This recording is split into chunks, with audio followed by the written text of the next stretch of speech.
All right, well, we're going to continue our journey.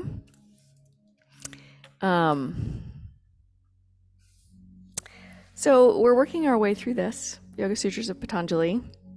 And as I was practicing this morning and preparing, I went back and I kind of started from the beginning, like, where are we and what are we doing? So book one, which is where we're working right now, is really, it's like a guide to what happens at the end. So it's starting to describe samadhi, which is the ultimate state.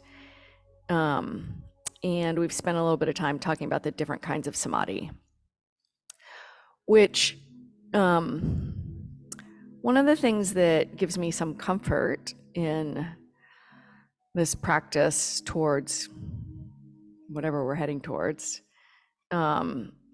is that I've always struggled a little bit with this idea of samadhi or liberation.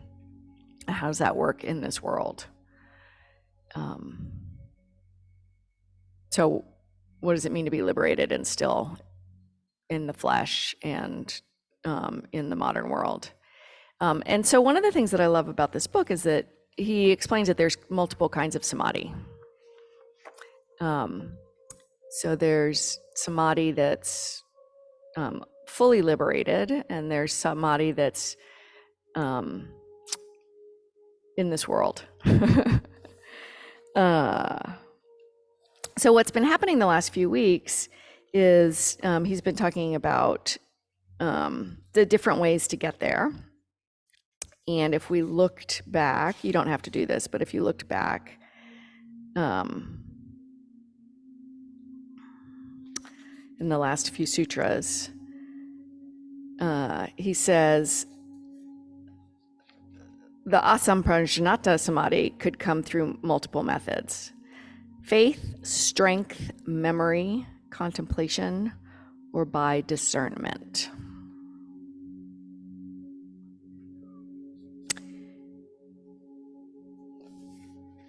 And today, our sutras talk to us about how to get there through what essentially I'll call faith. So we're going to look at sutras 23, 24, and 25 today. So I'll just start with reading what they say. Sutra 123 says, or samadhi is attained by devotion with total dedication to God, which is the word for God in the sutras is Ishvara. Ishvara. Or samadhi is attained by devotion with total dedication to Ishvara. And then in 124, the definition of Ishvara. Ishvara is the supreme Purusha, unaffected by any afflictions, actions, fruits, or actions, or by any inner impressions or desires. So we've talked up until this point about distinguishing Purusha and Prakriti. Prakriti is things of the material world. My body is Prakriti. My thoughts are Prakriti. Ishvara is, one easy way of thinking of it is it's the non-material.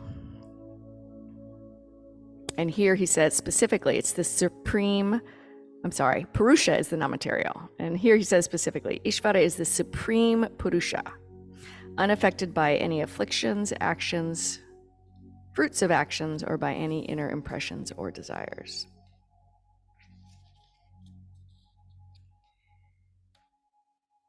And then in 25, in him is the complete manifestation of the seed of omniscience. There's a footnote in this book, this translation, that says, don't get caught up in the he or the she or the itness of the conversation. That not to be distracted by that, but to be more interested in what it is that is Purusha and Ishvara. So to kind of circle back, what the sutras are telling us is there's lots of way to get to this state of non-attachment, supreme understanding, absoluteness. And one of them is through God, Ishvara. And I think the fact that the sutras give us multiple ways to get there acknowledges that that's not the path for everybody. The Bhagavad Gita teaches us this as well. There's multiple ways to connect with Brahman, which is how they describe it in the Bhagavad Gita. You could do it through karma yoga, through action. You could do it through Raja Yoga, which is study. You could do it through Bhakti Yoga, which is complete devotion to God. So in a way, this sutra is saying the same thing. By devotion to Ishvara, that's one path. So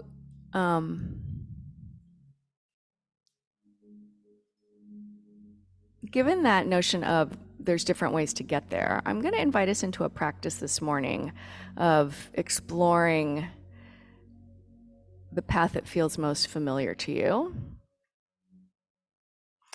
My practice this morning was the breath, and there are teachings that say that Ishvara is in the breath.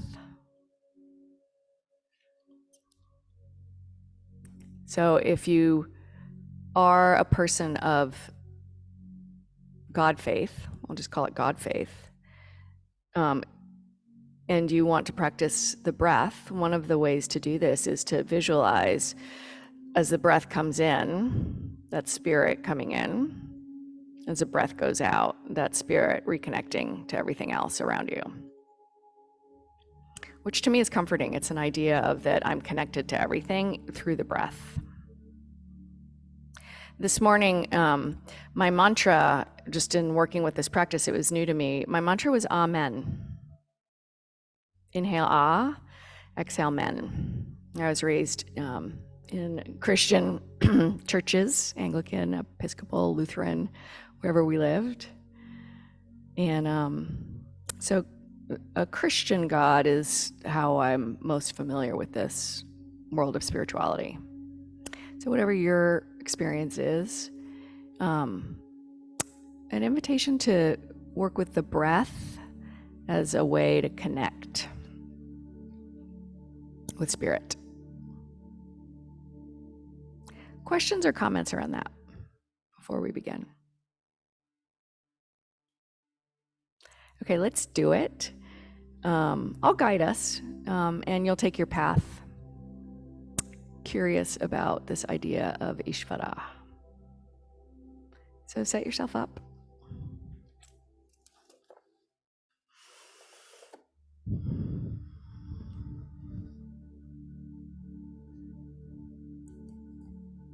Once you've got yourself physically situated, close or at least lower your eyes.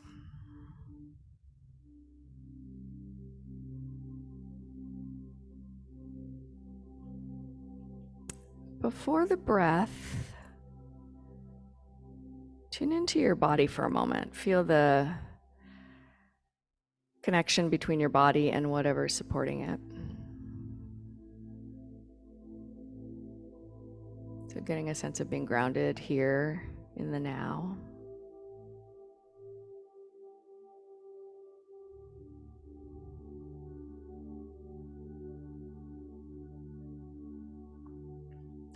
Notice your hands and be intentional.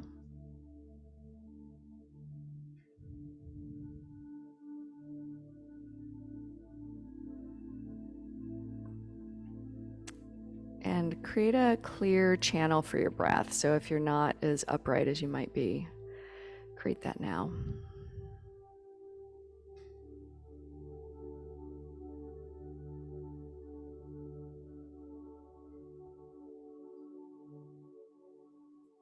Notice your breath as it comes in, filling And as it exits,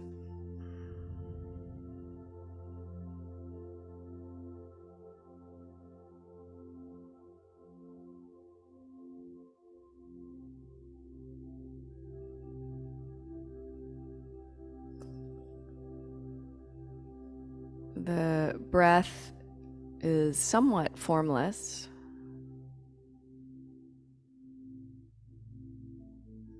And as we breathe, we're breathing in the out-breath of others, people form, animal form, even the trees.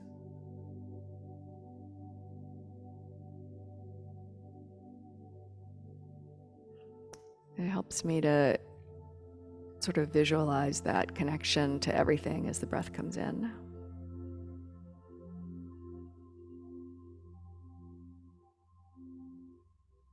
And as the breath goes out.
Perhaps you add a mantra. Amen. Yahweh. Allah.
When we first sit to practice, it's often helpful to invoke a feeling,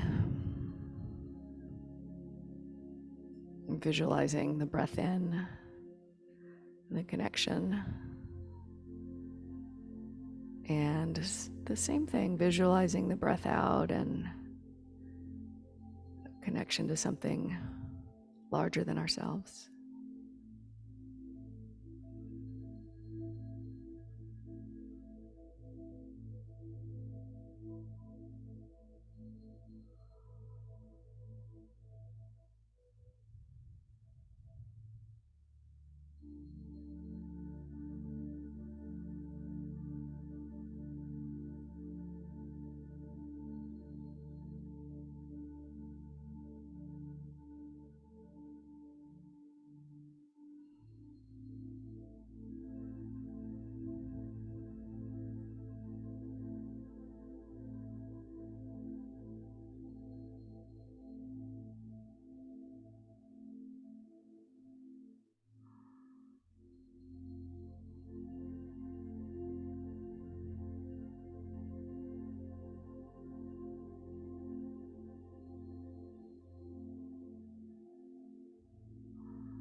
Cultivating a feeling of connection.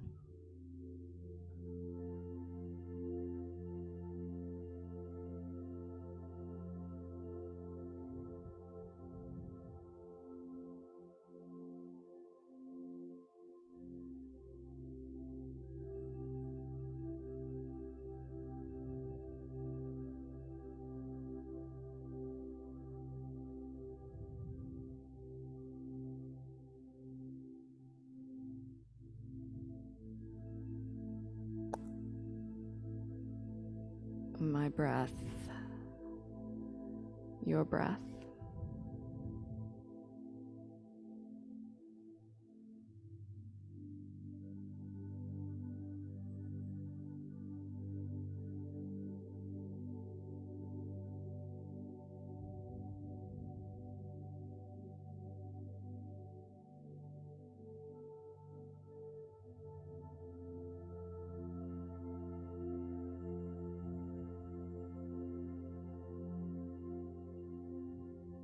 My breath, all breath.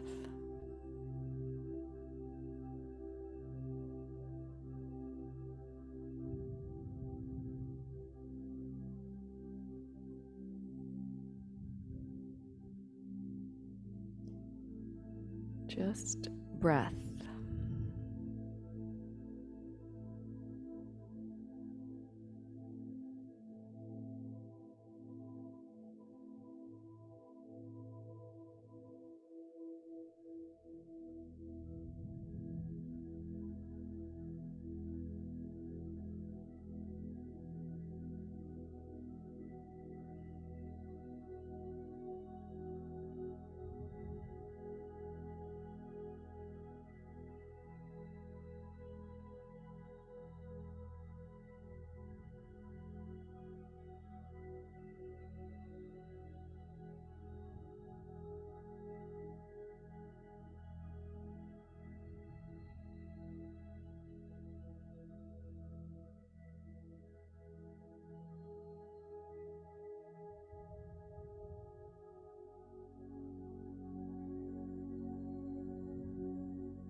Take a fuller, deeper breath.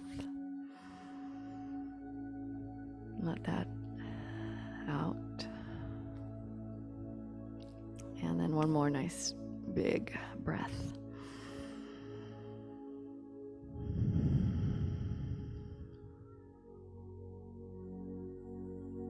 And when you're ready, open your eyes.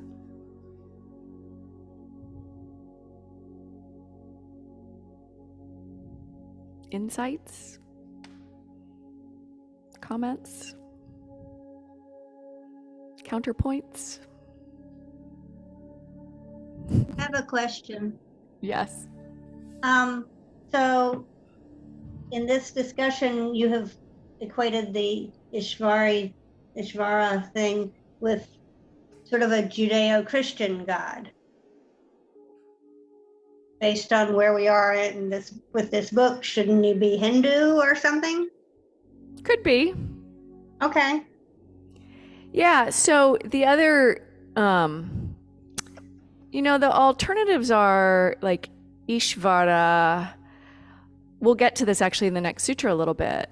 Actually, I'll jump ahead right now because I think it's worth hearing what Swami Satchidananda, who's a Western teacher with, some background in Hinduism. Here's what he says.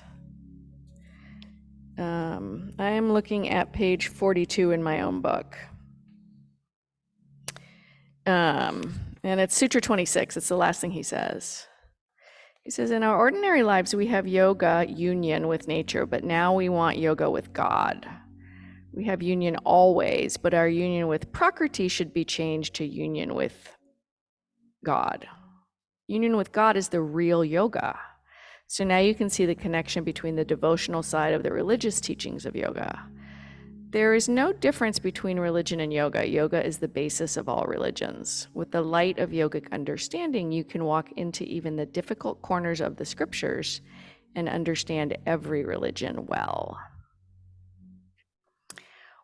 What I get from that is that the practices and the path can be universal in terms of finding connection, whether it's Shiva or a Judeo-Christian. Maybe it's the old man with the white beard. I mean, who knows?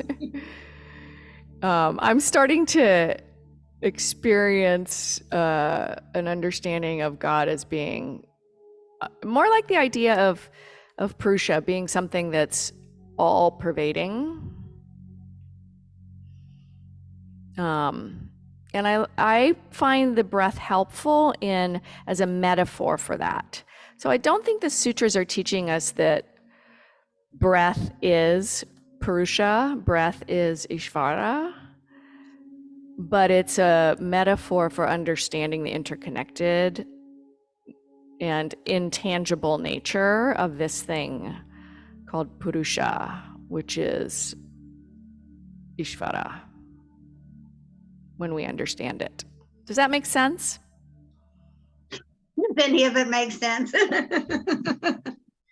Kind of. I get little grasp of sense and then I lose it again. It's like maybe my brain is not big enough for all of this. Well, I don't think it's a brain process, which is why this is so hard. Oh, that may be my problem too. Yeah, I think for scientists and for those of us that are more brainy than hardy, we want to figure it out. And so the metaphors in the scriptures are and the practices are all helpful on the path.